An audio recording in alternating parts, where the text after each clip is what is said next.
Money health show. मैं हूं मीनाक्षी आपके साथ, और सेहत से जुड़ी जानकारियों के लिए आप हमारे YouTube पेज को लाइक, शेयर, सब्सक्राइब जरूर कीजिए।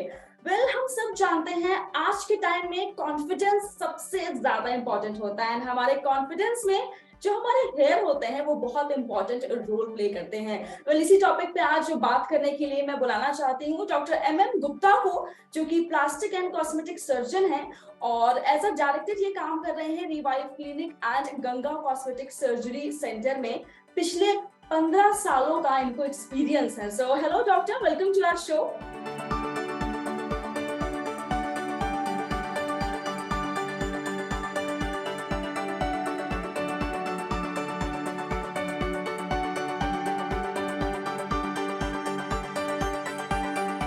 हाँ, थैंक यू। नमस्कार जी।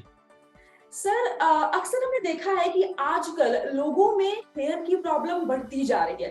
फिर वो मैं चाहे हेयर लॉस की बात करूं, हेयर थिनिंग की बात करूं, रिसीडिंग हेयर लाइन की बात करूं, या फिर मैं बॉल्ड पैचेस की बात करूं, आपको क्या लगता है कौन से फैक्टर्स इसके लिए रिस्पॉन्सिबल हैं? क्या हमारी लाइफस्टाइल, या फिर एनवायरमेंटल फैक्टर्स, या फिर कुछ और? आप क्या कहना चाहेंगे इस बारे में? हाँ जी, ये तो आपने सच कहा कि आजकल जो है काफ़ी यंग एज में हेयर फॉल की प्रॉब्लम है। इवन ग्रेड 7 बाल्डनेस भी 16, 17, 18 ईयर तक के लोगों में मिलने लगी है। राइट। तो वैसे तो मोस्ट इम्पॉर्टेंट कॉज तो जेनेटिक ही होता है, लेकिन आज की डेट में एनवायरमेंटल फैक्टर भी काफ़ी इंपॉर्टेंट रोल प्ले कर रहे हैं। जैसे कि स्ट्रेस, मतलब स्ट्रेस ऑफ लाइफ, खाना पीना जो हम लोग खाते हैं काफ़ी एडल्ट्रेटेड एंड मिलावट के साथ भी मिलते हैं, तो मतलब ये हम जान नहीं सकते हैं कि क्या उसमें प्योरिटी है। इसके अलावा पॉल्यूशन भी काफ़ी ज़्यादा है आजकल की डेट में। तो ये सब मिलके और जेनेटिक फैक्टर के साथ होने के साथ साथ काफ़ी अर्ली एज में हेयर फॉल की प्रॉब्लम आने लगी है आजकल। बिल्कुल बिल्कुल। एंड डॉक्टर, इसी बारे में हम आगे बात करते हैं कि इसका जो सोल्यूशन है वो कहीं ना कहीं हेयर ट्रांसप्लांट होता है। तो सबसे पहले आप मुझे बिल्कुल एक नॉर्मल सरल भाषा में बताइए कि हेयर ट्रांसप्लांट होता क्या है और किस तरह से ये प्रोसीजर किया जाता है। जी बिल्कुल, देखिए हेयर ट्रांसप्लांट को अगर हम सिंपल वर्ड में बात करें तो पेशेंट के ही सिर के पीछे से या बॉडी से जड़ सहित बाल लेते हैं और जहाँ पे गंजापन होता है वहाँ पे ट्रांसप्लांट करते हैं। और ये बाल जो ट्रांसप्लांट होते हैं ये नेचुरल तरीके से बढ़ेंगे, तो आप नहाइए धोइए, बाल कटवाइए, इवन बाल शेव भी कराते हैं तो भी बाल दोबारा आते हैं, और ये नेचुरल तरीके से होते हैं। कोई स्पेशल मेंटेनेंस या कोई स्पेशल केयर की जरूरत नहीं होती है। अच्छा। एंड डॉक्टर, जैसे कि आपने कहा कि वॉश भी कर सकते हैं, तो क्या अगर मैंने सपोज हेयर ट्रांसप्लांट या किसी ने भी कराए हैं, क्या उसके बाद वो अगर सिंपली सोना चाहें तो उन्हें ध्यान नहीं रखना, इजीली वो जैसे नॉर्मल डेज सोते हैं वैसे ही सो सकते हैं, या फिर कुछ कुछ चीजों का ध्यान हमें रखना होता है इनिशियली? हाँ जी बिल्कुल, ये देखिए ट्रांसप्लांट कराने के तुरंत बाद थोड़ा सा प्रिकॉशन लेना होता है। सोने में आपको जैसे अगर फ्रंट एरिया का आपने ट्रांसप्लांट कराया हुआ तो फेस डाउन करके आपको नहीं सोना है, या फिर बहुत से लोगों की आदत होती है सिर्फ मतलब चेहरे को चादर से ढक के सोने की, तो वो भी आपको नहीं करना है। तो शुरू में 2 से 3 हफ्ते आपको प्रिकॉशन करना है। आप सीधे मतलब पीठ के ऊपर लेट सकते हैं और करवट भी सो सकते हैं, उसमें कोई प्रॉब्लम नहीं होती है। और मोस्टली सोते टाइम कहीं कोई ट्रॉमा या डैमेज होने के चांसेस कम रहते हैं अगर थोड़ा सा भी आप प्रिकॉशन लेते हैं तो। अच्छा, और लेटर ऑन फिर इजीली जैसे सोना है वैसे सो सकते हैं? अगर हेयर को वॉश करना है तो उसमें भी कोई प्रिकॉशंस नहीं लेनी, मतलब इन अ वे जैसे हम अपने नॉर्मल बालों की टेक केयर करते हैं, आप कह रहे हैं वैसे ही हम अपने ट्रांसप्लांट हेयर की भी टेक केयर कर सकते हैं? हाँ जी, शुरू में 2 से 3 हफ्ते में जब ये रूट्स जड़ मजबूत हो जाते हैं, उसके बाद आराम से जैसे नॉर्मली वॉश करते हैं उस तरह वॉश कर सकते हैं, आराम से कॉम्बिंग कर सकते हैं, और कोई स्पेशल केयर भी करने की जरूरत नहीं होती है। सिर्फ शुरू के 2 से 3 हफ्ते में आपको थोड़ा सा जेंटली वॉश करना होता है और ट्रॉमा चोट से बचाना होता है, बस। इसके अलावा और कोई स्पेशल प्रिकॉशन नहीं है।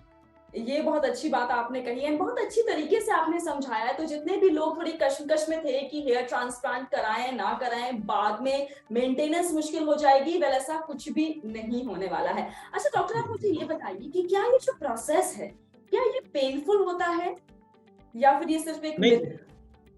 हाँ जी, नहीं एकदम मतलब केवल मिथ ही कह सकते हैं, क्योंकि ये ट्रांसप्लांट को सुन करके करते हैं। पूरा सिर जिस एरिया में ट्रांसप्लांट होता है वो नम हो जाता है, आपको इवन टच का भी नहीं पता लगता है, पेन तो होता ही नहीं है। और ट्रांसप्लांट के बाद कुछ आपको मेडिसिन दी जाती है जिसके कारण से भी पेन आपको बहुत ही मिनिमम रहता है और कोई बहुत खास परेशानी नहीं होती है। तो ओके एब्सोल्युटली इसको पेनलेस कह सकते हैं, पेनलेस प्रोसीजर है, कोई बिना किसी परेशानी के किया जाता है। Okay, this is very nice कि this is completely a painless procedure. अच्छा, कई बार ऐसा भी देखा गया है कि सपोज हमने अपने बॉडी पे, अगर मैं बालों की बात करूं, कोई प्रोसीजर लिया है, सो लॉन्ग टर्म में कुछ कॉम्प्लिकेशंस क्या बॉडी में हो सकते हैं? क्या इसके कोई साइड इफेक्ट्स हैं जो बाद में हमें लाइफ में दिखाई देंगे? नहीं, ये एब्सोल्युटली सेफ प्रोसीजर है। अगर आप किसी अच्छे प्लास्टिक सर्जन से कराते हैं, एक्सपीरियंस डॉक्टर से कराते हैं और एक अच्छे प्रॉपर सेटअप में कराते हैं, तो प्रॉब्लम होने के चांसेस बहुत ही रेयर होते हैं।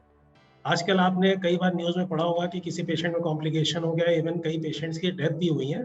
तो प्रॉब्लम ये है कि वो अनक्वालिफाइड डॉक्टर से और क्वालिफाइड मतलब किसी भी सेंटर पे स्टरलाइजेशन या किसी सावधानी के बिना करवाते हैं, इसलिए ये सब परेशानी आती है। Otherwise hair transplant is absolutely safe procedure, कोई प्रॉब्लम नहीं है इसमें, अगर आप किसी अच्छे डॉक्टर प्लास्टिक सर्जन से करवाते हैं तो। So this is a very important tip कि अगर आप सोच रहे हैं हेयर ट्रांसप्लांट करवाने की, हमेशा एक क्वालिफाइड सर्जन के पास ही जाएं। Ultimately this is about your body and हम ही रिस्पॉन्सिबल हैं कहीं ना कहीं हमारी बॉडी की टेक केयर करने के लिए। तो सर मुझे एक चीज और बताइए कि जब हम हेयर ट्रांसप्लांट करवा लेते हैं तो till how long does it last? मतलब क्या हमें बीच बीच में सिटिंग्स लेनी पड़ेंगी, रीटचअप्स कराने पड़ेंगे, क्या ऐसा कुछ होता है?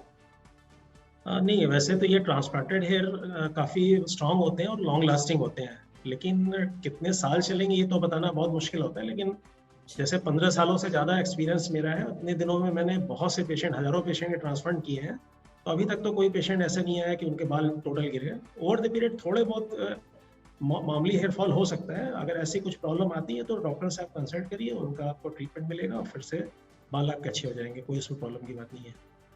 ओके एंड सर, जिनकी जैसे रिसीडिंग हेयर लाइन होती हैं या बॉल्ड पैचेस होते हैं या हेयर थिनिंग है, हेयर फॉल बहुत ज्यादा हो रही है, तो क्या उनको भी हेयर ट्रांसप्लांट कराना चाहिए?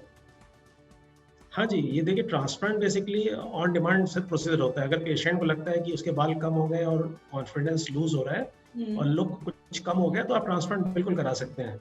और मतलब आपकी रिक्वायरमेंट के हिसाब से प्रोसीजर को मॉडिफाई कर सकते हैं। जैसे कई लोग का एकदम टोटल बाल्ड हो गया, एकदम चिकना हो गया एरिया, तो वहाँ तो बहुत इजीली ट्रांसप्लांट हो जाता है। कि कुछ पेशेंट में क्या होता है कि थिनिंग हो जाती है, थोड़े बाल बचे हैं, कुछ बाल डेंसिटी कम हो गई है, तो उस केस में क्या होता है कि अगर आप एक एक्सपर्ट सर्जन के पास जाते हैं तो उन बालों के बीच बीच में वो ट्रांसप्लांट करके आपको फिर से वापस नेचुरल और डेंस लुक मिल जाता है, कोई प्रॉब्लम नहीं होती। तो सर बस मैं आपसे आखिरी सवाल पूछना चाह रही हूँ कि जो लोग डायबिटिक हैं या जिनको थायराइड की प्रॉब्लम है, बीपी की प्रॉब्लम है, क्या वो भी हेयर ट्रांसप्लांट करा सकते हैं? हाँ जी, बिल्कुल। देखिए आज की डेट में डायबिटीज हो गया या थायराइड हो गया, ये मोर और लेस लाइफस्टाइल डिजीजेस है। तो अगर आप ट्रीटमेंट ले रहे हैं और आपका ब्लड शुगर, ब्लड प्रेशर या थायराइड जो हार्मोन है उसका लेवल नॉर्मल है, आप बिल्कुल ट्रांसप्लांट करा सकते हैं। इनफैक्ट मैंने न्यूरो सर्जरी के बाद भी पेशेंट के ट्रांसप्लांट किए हैं, कार्डियक बाईपास पेशेंट के भी ट्रांसप्लांट किए हैं और बहुत अच्छे से किए हैं, कोई प्रॉब्लम की बात नहीं है। अगर आप प्रॉपर प्रिकॉशन से और प्रॉपर सेटअप में करते हैं तो पेशेंट सेफली करा सकते हैं, कोई उसमें इशू नहीं है। Okay, thank you so much doctor ji Mani. Health show की पूरी टीम तहे दिल से आपका शुक्रिया अदा करना चाहती है कि आपने अपना वैल्यूएबल टाइम निकाला, बिजी शेड्यूल से हमारे शो में आए और इतनी अच्छी अच्छी बातें की हमारे साथ। Thank you so very much. Thank you very much. देखिए, जैसे कि डॉक्टर ने बोला कि हेयर ट्रांसप्लांट एब्सोल्युटली सेफ है, जैसे आपके नॉर्मल बाल होते हैं बिल्कुल वैसा ही आप फील करने वाले हैं। और इसी के साथ मैं नेक्स्ट शो में आऊंगी एक नए मल्टी स्पेशलिस्ट डॉक्टर के साथ। अगर आपके मन में कोई सवाल है इस शो को लेके या फिर कोई सजेशन देना चाहते हैं, मोस्ट वेलकम, आप कमेंट सेक्शन में लिख सकते हैं। टिल देन अपना ख्याल रखिएगा, क्योंकि अच्छी सेहत हमारा वादा।